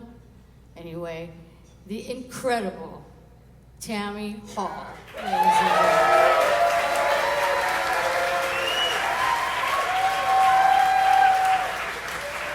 We're going to hear a lot more from her in the second act, but right now, I want to show you guys something. Hold on.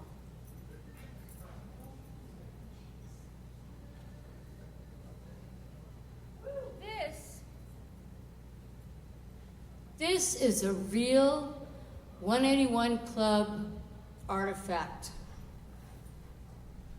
Yes, this is, I don't know if you guys knew, but at one point there was a show called Nudies Go Berserk. And part of that show, Chippy played Neely O'Hara, and Doris played all the other parts. The seeds of our stage play were planted at that fantastic venue, which I really loved, and I spent actually years later singing with Veronica Klaus there, and she'll be up pretty soon too. Yes, you got a broad. Yes. Anyway, this is the actual pantsuit that Tippy wore when she performed as Neely O'Hara And it was a gift to me, I believe, from Miss Bobby Davis. And it used to fit me. But ladies, you know that menopause thing that happens in the back here anyway. I can't zip it up. But I wanted to bring it and show it to you anyway. And I love this.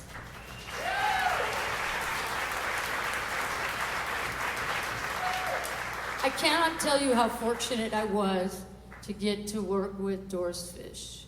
She was a fantastic mentor. She was, in fact, I think she cringed a little when I told her. She was like a mom to me. She really was, though. She imbued me with a lot of confidence, and I never, ever would be standing on the stage were it not for Doris Fish, that's for sure. And the next guy that I'm going to bring up to the podium right now is going to tell you all about it. He's an incredible guy, one of my best and oldest and dearest friends. Please welcome Philip R. Ford.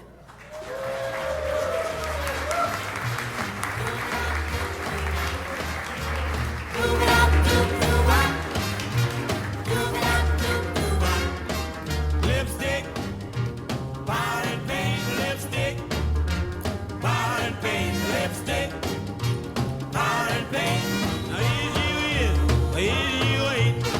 There goes my baby up a tree, the giggling and the wiggling the toes in me. Let me put my glasses on, and had such fun since she's been gone. Lipstick, powder and paint, lipstick, powder and paint, lipstick, powder and paint. Here's you ain't. Hello, Marnie. Oh, Rebecca, thank God it's you. Oh, I'm in such a state. I was followed home by the man who knew too much, all the way up those 39 steps. No, he's a secret agent. Suspicion? I'm certain beyond a shadow of a doubt. I'm certain. Why, he's notorious.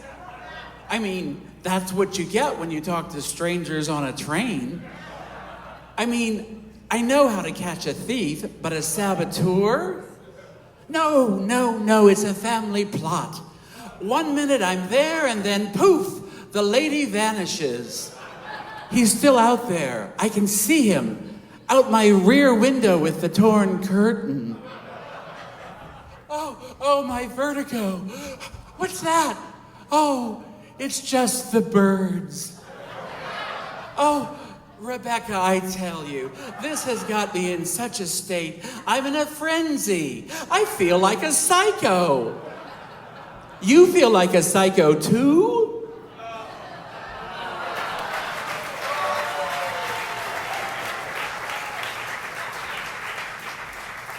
Isn't this a great show, everyone? I'm really enjoying it. I've been told I get class credit for this show tonight.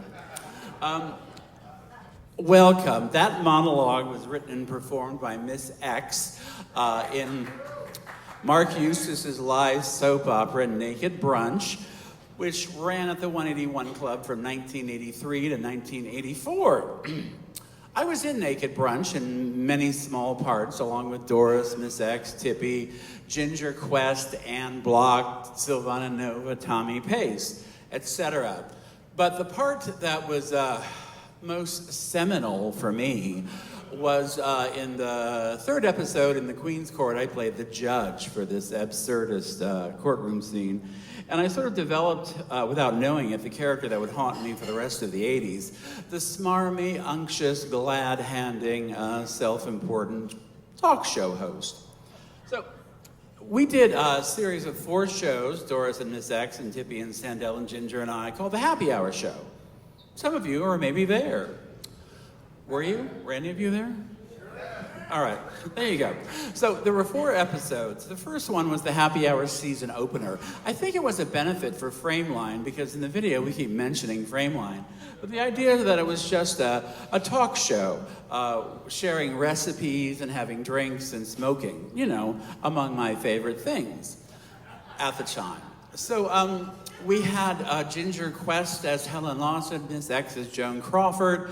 Arturo, of course, showed up as Patsy Cline. And it was so popular, at least it was good, the management asked us back. So we did an epic happy hour Christmas special that featured, again, Ginger Quest as Charo, Miss X as Cher. Tommy Pace did a fantastic Betty Davis, and it featured the happy hour TV dancers.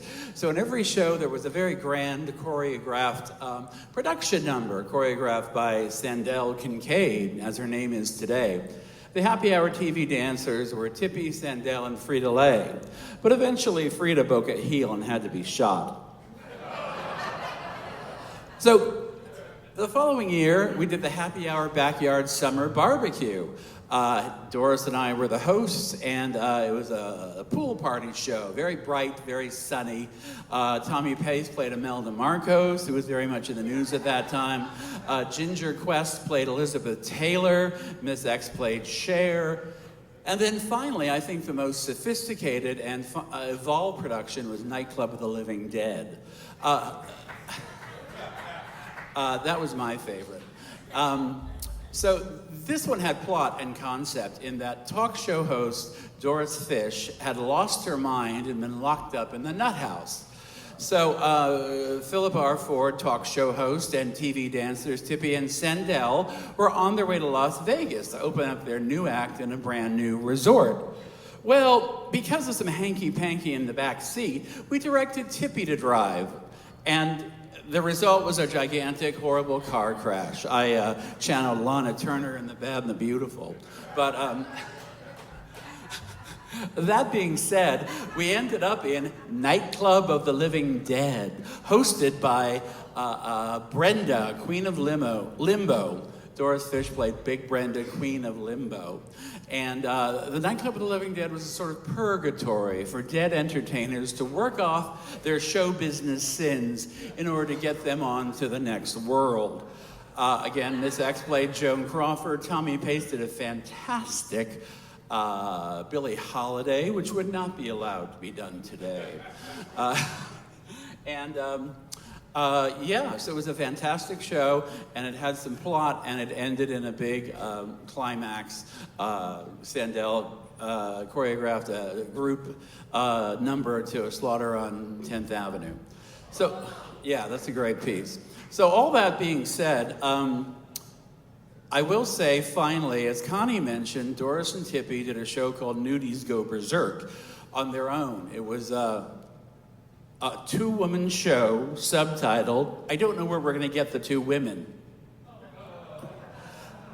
And yes, Doris and Tippy did act out Valley of the Dolls in 3 minutes, but the thing that they did that I liked the most was a Dynasty skit. It was 1986. You know, Doris was Crystal, and Tippy was Alexis. Doris was Alexis, of course, and Tippy was Crystal. And they were doing their bitch act routine. And Crystal said to Alexis, "You can't act your way out of a paper bag." And Doris said, "Yes, I can." And she put a paper bag on her head and acted her way out of it. So in Nudies Go Berserk, Doris Fish proved that she could indeed act her way out of a paper bag. So now, settle in. I'm going to share some dazzling clips from the 4 happy hour shows at the 181 Club. Here we are, Doris Fish and the Happy Hour TV dancers performing and getting all dressed up for your own personal amusement. When you drop the coin, you'll see. Now listen what I play. My little friend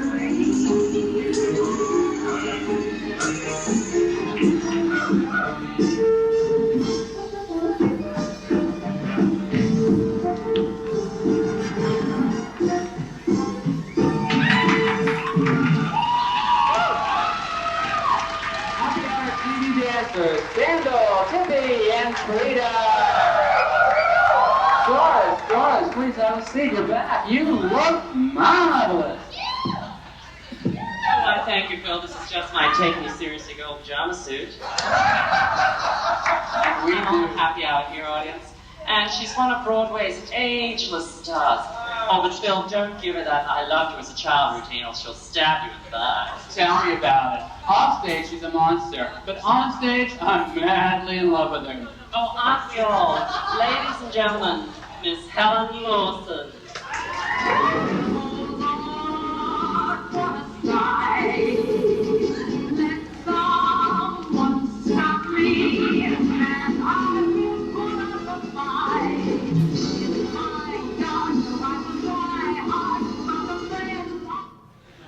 Oh, our next guest is a real star who needs no introduction. Now, Helen, would you please move along the seat? In 1932, she was the personification of youth and beauty, joy and happiness. What? And what is she now? Well, now she's here with us tonight. Ladies and gentlemen, Miss Joan Crawford.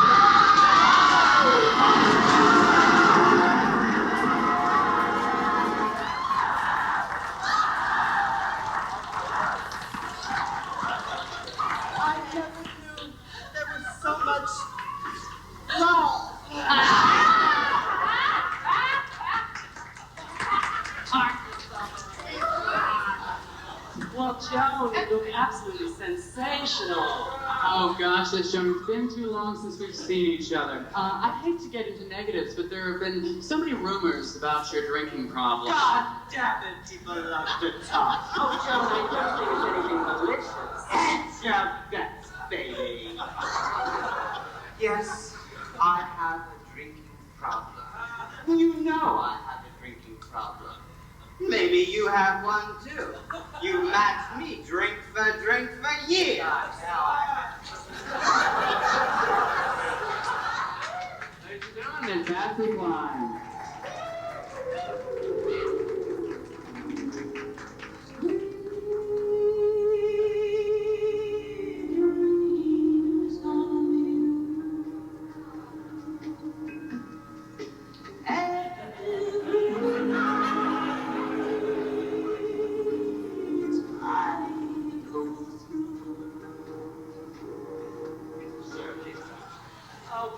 This is our potluck happy hour, right? It sure is. And Patsy, I hope you brought along some home cooking with you from your country kitchen. Why, yes, Phil, I did. But first of all, I'd like to let everyone know that I do not use Crisco, butter flavored or otherwise, in any of my pies. I like to keep my Crisco in the bedroom where it belongs. Pussycat, pussycat, I love you. Yes, I do. Ready, pussycat, knows. What's new, pussycat?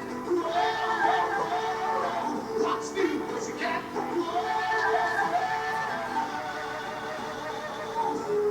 Now, folks, I guess it's time for this talk show host to call it a broadcast day. This is Phil Thorpe and Doris Fish, wishing you good night and pleasant dreams, a pleasant tomorrow on behalf of Channel 181.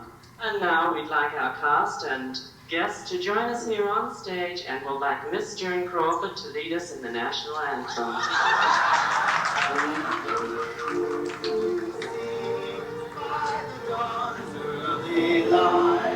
Was a proudly we hailed at the twilight's last gate.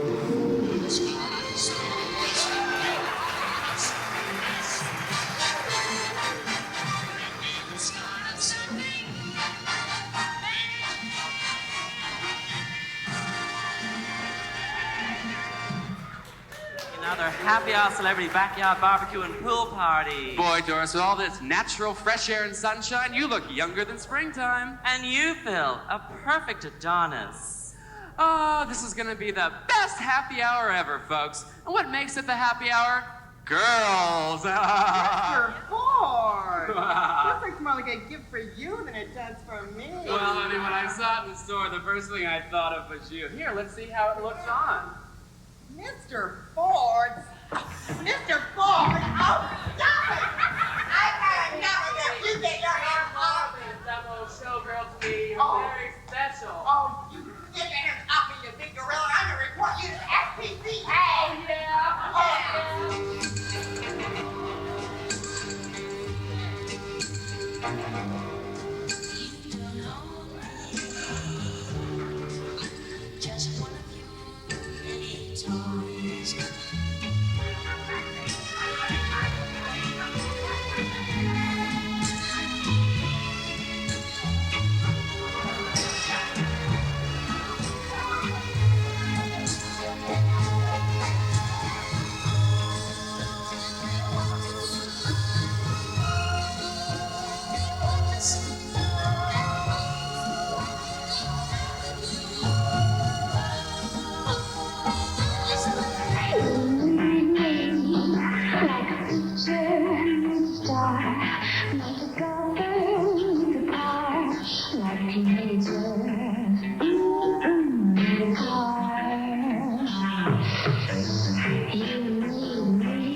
Queenie.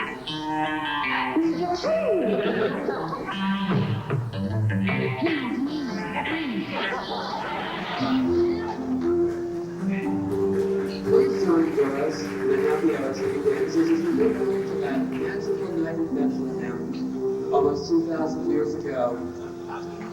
As the stars in the sky look down from above, an innocent young virgin gives birth in a stable to a very special child. I lead alone in the dark, but you can't run home.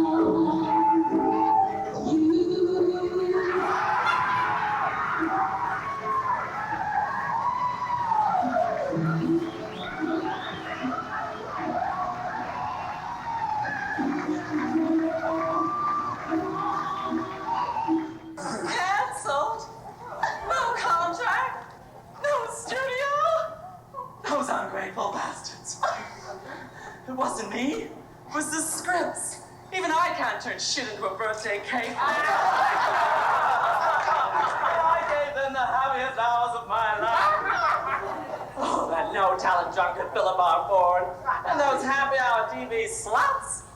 That backstabbing brunette and that brain-dead bottle blonde. Show 'em. I'll kill 'em. I'll squash 'em like a bug. And they'll be sorry. I don't help 'em. Who needs them? I don't need anyone.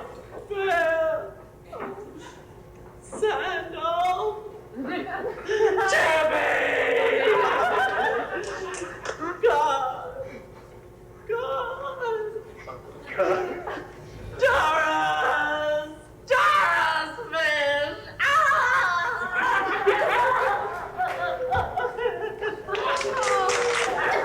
Poor Doris. Yesterday, the happy hour. Today, the funny farm.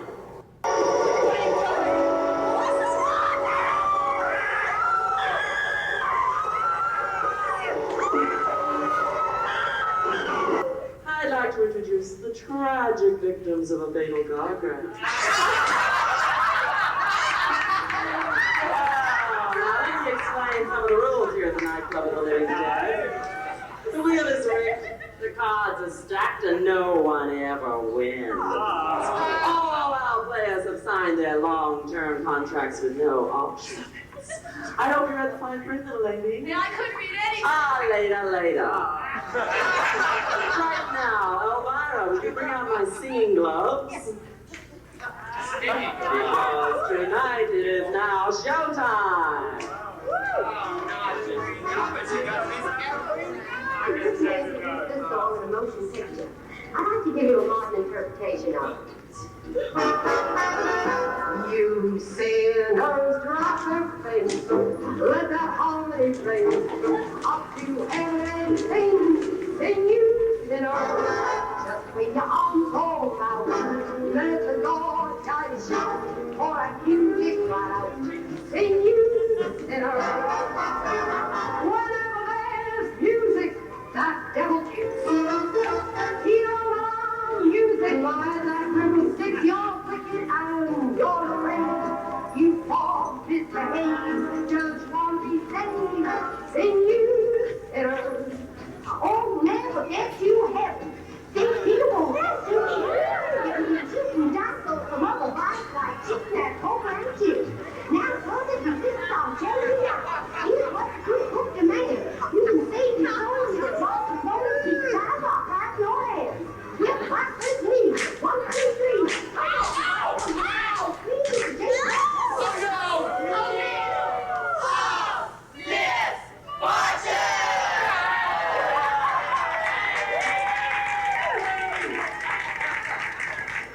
Yes, ladies and gentlemen, time for the Wheel of Misfortune. Now, every number on the wheel represents an equally hideous fate in the twilight world of entertainment. Previous prize winners have won such terrible fates as coming back to Earth as a fisherman's wharf mine, a bearded drag queen, a Dumbo ride operator,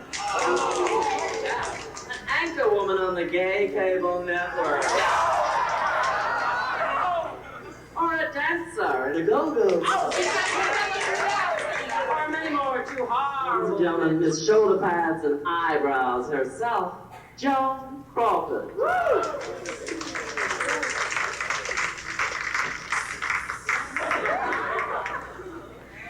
I never knew there was so much love.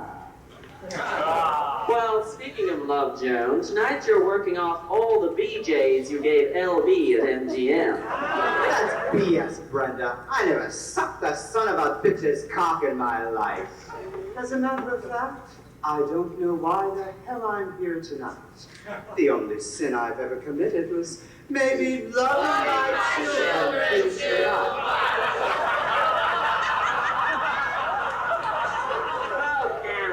So what's it going to be tonight? Bumping or barking? Brenda, please, Brenda. There'll be a few changes tonight. I'd like a slight retard on the last 4 bars of the chorus. I'm not in this number. And then bring that first Oh, no, not me. I did it my way. What is a star? What has she got? If not herself, then she is not. To say the things she truly feels, and not the words of one who kneels. I took the blows, the record shows, I did it my shows, I took the blows and did it my way.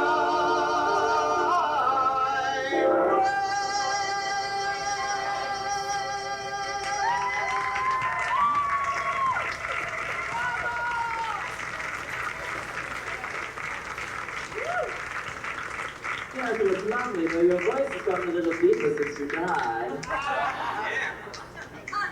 And I'm Big Brenda. Yeah, I really hope that Phil's rude display doesn't reflect poorly on little me. And little me. And little she.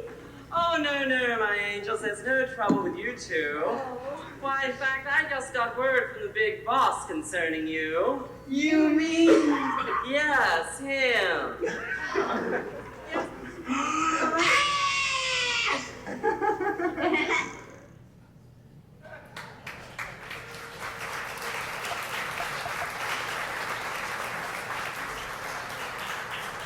Well, I loved those clips.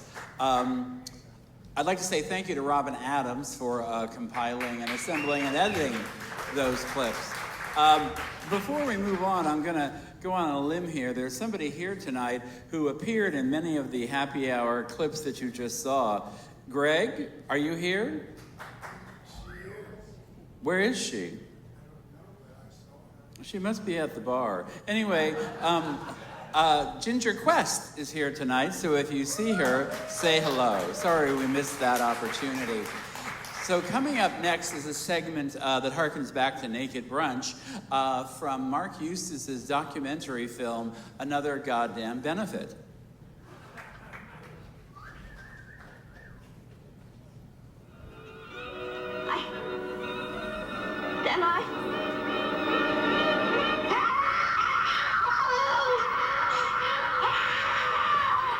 Naked Brunch was a live soap opera in different episodes. We did it in this place called the 181 Club that had once been a sort of glamorous nightclub probably in the late 40s after the war. And it had that feel to it. It had a sort of booth, curvy, kidney-shaped kind of feel to it. It smelled like urine from the word go, and it was just, this carpet that must have been red and orange and black at one point. It was mostly just black. They renovated it, turning it into a yuppie place a few years ago and found a dead body in the ceiling. And it'd been there for 10 years, according to the examiner. We all did the math, and there was a dead body up there, I'm sure. It sure smelled like it. And Tippy swore she saw the ghost of someone in the bathroom. I just think it was a pervert who was hanging around who worked on staff there. Which is a cool mixture of like crazy black drag queens and young like art school kids and everything in between. It was immediately embraced by our community, by the gay community, by the kind of fringe art community as the next best place to put on shows, and so we did. I would like to make a brief opening statement. The case we have before us is a sordid and sickening one. I intend to prove beyond a shadow of a doubt that the contestant, Madame LaRue, is insane. And the thing about Naked Brunch that was so great is that it had every stupid, tired, cliched fag movie reference in it that ever existed. I mean, we had, What Happened to Baby Jane, Streetcar Named Desire, Suddenly Last Summer, Who's Afraid of Virginia Woolf, Damn Yankees, of course, Valley of the Dolls, and yes, that was in there. Do you know a song called Come Live With Me? Yes, I do. Would you play it, please? Surely.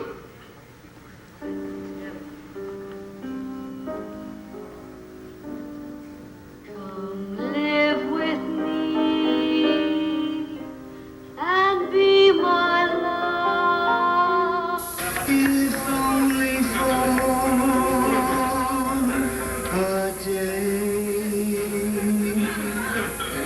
Come live with me and see my love, how fast it fades away. Love is a flower that lives for an hour and withers and dies. Where is the prize? Forgive me if I deride love, but darling, I've tried love, and so I say. Wait! I can't go on with the song. I'm too happy. Mr. DeMille, do you mind if I say a few words? Thank you. I just want to tell you all how happy I am to be back in the studio, making a picture again. This is my life. There's nothing else. Just us and the cameras and those wonderful people out there in the dark. All right, Mr. DeMille. I'm ready for my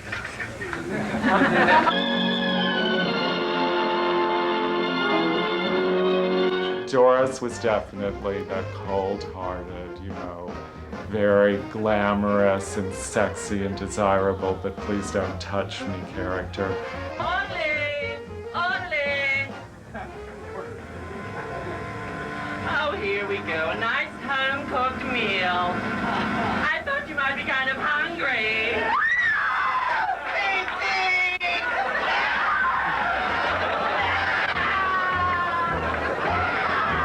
Miss X was the cold Joan Crawford bitch. Baby, I'll rip you to pieces. Is that some kind of threat? You're gonna get it. Oh, yeah, sure. Total war. I was Blaise LaFlame, and I was Miss X's old, buddy from when we'd been in vaudeville or something. We had walked the boards together, and I had a nightclub in Vegas, and she was on the lam, I think, and headed out to Vegas, and we met up and did our old nightclub routine. It's always the honorary straight man. Right. It's But, always the drag queens, the woman parts they get. And that was okay, it was the first time I'd been on a professional stage in San Francisco. You're a beautiful audience, beautiful. Don't change, I love you. Okay! Well, I was a smart girl. I spoke French and had a really bad French accent and pretended I was from Europe and stuff like that. It's lonely again, and only last year. Everything seems so sure. Yes, life is awful again. A trough full of hearts would only be a bowl. Would anything help? Week in Paris could ease the blight of it. All I want is to smile in spite of it. I'll forget you, I will, and yet you are still lingering in my brain. Back then, of course, you'd do a show and you'd rush right home to watch the tape, and you'd look at everybody else and love the entire effect, but you were definitely looking at yourself first, you know, because we're all in love with our own reflection if we're up there singing and dancing and carrying on like that, you know. I mean, really, that's so true. And then putting that away in a box for 10 years and going back and looking at it is like, it's certainly embarrassing now to some degrees, but it's also fucking gorgeous, you know. We were the town of no talent, but in a fabulous, sort of very talented way. You know, and I look back on those shows too, and it was like, that was like the last time that we had fun before AIDS. You know, it was the party before the plague. That's basically what that show was, Naked Brunch. You know, it was just, and all, you know, a lot of those people are dead now. I'm back. And I need a doll. Okay, so, and now for the grisly final chapter of the first version of the Club 81. While renovating the club in 1993, an electrician discovered a body in the ceiling. At first, he thought his friends were playing a prank on him, but it turned out to be a real body. The police believed that it had been there for 8 years, but we know that it was longer than that. Because in 1983, when they were working on Naked Brunch, the cast noticed a certain odor in the club. The body has never been identified, I'm sorry to say. The club reopened in 1994, and that is when Veronica Klaus began performing there.